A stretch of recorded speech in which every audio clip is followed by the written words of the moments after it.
लंका विजय के पश्चात जब श्री रामचंद्र जी का राज तिलक हो गया, तब एक दिन राम दरबार में महिष वशिष्ठ, विश्वामित्र, नारद तथा कई अन्य ऋषि धार्मिक विषयों पर विचार विमर्श के लिए पधारे।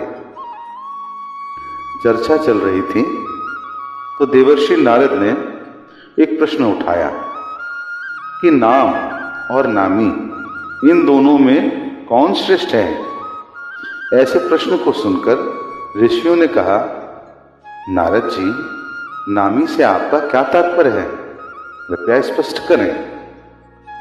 नारद जी ने कहा, ऋषियों, नाम तथा नामी से तात्पर्य है कि भगवान नाम का जप भजन श्रेष्ठ है या स्वयं भगवान श्रेष्ठ हैं। ऋषियों ने हंसकर कहा, अरे नारद जी, आपने ये कैसा बालकों जैसा प्रश्न किया है। निश्चय ही भगवान श्रेष्ठ हैं, क्योंकि उन्हीं के नाम का जप किया जाता है। नारद ने कहा, नहीं, मेरे विचार से भगवान से बढ़कर उनका नाम है। भक्त को भगवान के नाम के जप से ही शक्ति मिलती है। नाम के भजन के बिना भगवान कहां कृपा करते हैं। पर यह बात किसी ने भी स्वीकार नहीं की। तो नारद जी ने कहा, अपने मत की प्रतिष्ठा के लिए मैं इसे उचित समय पर अवश्य प्रमाणित करूंगा।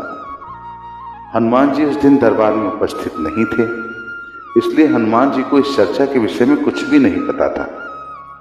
दूसरे दिन राज दरबार लगने से पूर्व नारद जी ने हनुमान जी को बुलाया और कहा, हे कपिश्रेष्ठ, राज दरबार में जाने पर तुम श्री राम तथा उपस्थित ऋषियों का विनय पूर्वक प्रणाम करना, पर विश्वामित्र को प्रणाम मत करना। वे भले ही ऋषि का चोला धारण किए हैं, पर वे ब्राह्मण नहीं हैं। हनुमान जी ने सोचा, नारद देवताओं के ऋषि हैं, ठीक ही कह रहे होंगे, उनकी बात अवश्य माननी चाहिए। उन्होंने कहा, ठीक है देवर्षि, मैं ऐसा ही करूंगा। दरबार में भगवान श्री राम सिंहासन पर बैठे थे। मंत्री तथा ऋषि आदि भी अपने अपने आसन पर विराजमान थे।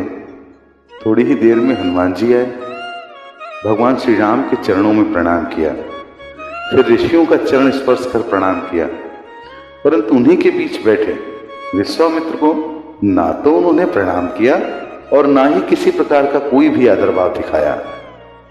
हनुमान जी के इस व्यवहार से ऋषि विश्वामित्र ने अपने को बड़ा अपमानित समझा।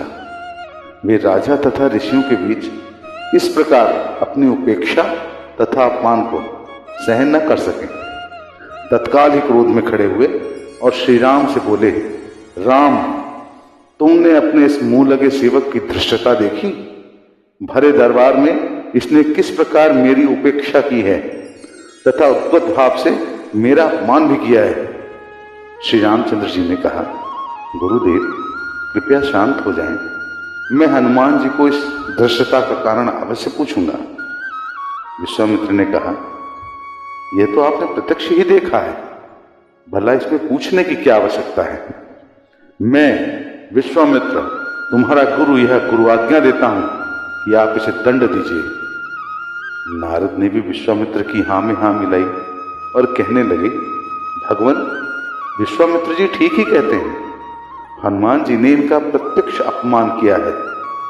आपको अपने इस उदंड सेवक को दंड अवश्य देना चाहिए। नारद की बात सुनकर हनुमान जी असमंजस में पड़ गए। भरे दरबार में अपनी स्थिति देखकर सोचने लगे कि जिन नारद जी के कहने पर मैंने ऐसा किया, वही नारद जी अब मेरा बचाव नहीं कर रहे हैं, बल्कि मुझे दंड देने की बात में सहमत जता रहे हैं। नारद जी का यह चरित्र समझ में नहीं आ रहा। इधर की उधर लगाना और दो लोगों के बीच में भ्रम पैदा करना, उन्हें लड़ाई में उनके मध्य में लड़ाई करवाना, इसमें इन्हें कौन सा आनंद आता है। भले काम को बिगाड़ने वाले ये कैसे ऋषि हैं।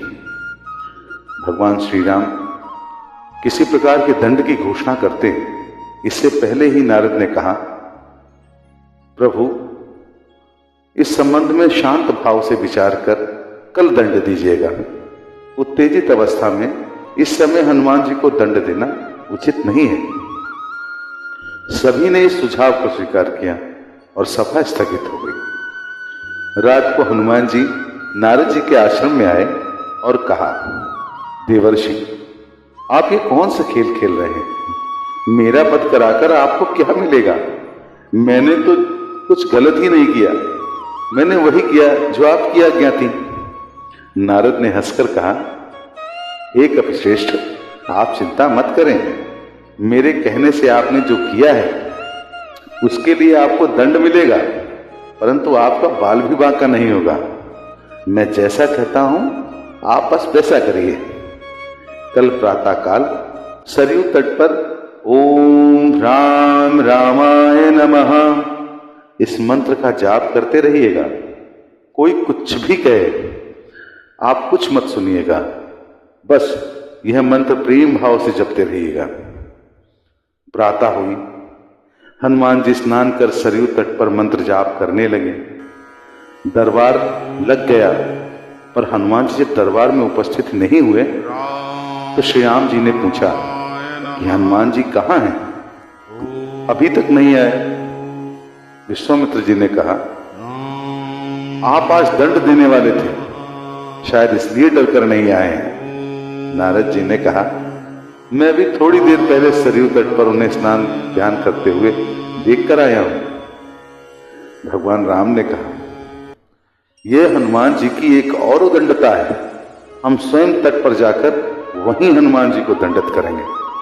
राम विश्वामित्र ऋषियों तथा मंत्रियों के साथ सरयू तट पर हनुमान जी को दंड देने के लिए पधारे। श्री राम अपने भक्त को बार बार करुणा भरी दृष्टि से देखते हैं तथा सोचते हैं कि अपने दुर्योधन के साथी ऐसे परम भक्त पर वो बाण कैसे चलाएंगे। उधर गुरु विश्वामित्र को देखते हैं तो उनको उनके कोप का डर सताता है। गुरु की मर्यादा की रक्षा के लिए उन्होंने हनुमान जी को दंड देने का निश्चय किया। श्री राम ने धनुष पर बाण चढ़ाए और हनुमान को लक्ष्य बनाकर बाण छोड़ दिए, परंतु यह क्या, एक भी बाण हनुमान जी के शरीर को छू न सका, बल्कि उनसे कुछ दूर पहले ही रुक गया। श्री राम जी बाण पर बाण मारते रहे, पर एक भी बाण हनुमान जी के शरीर को नहीं छुआ।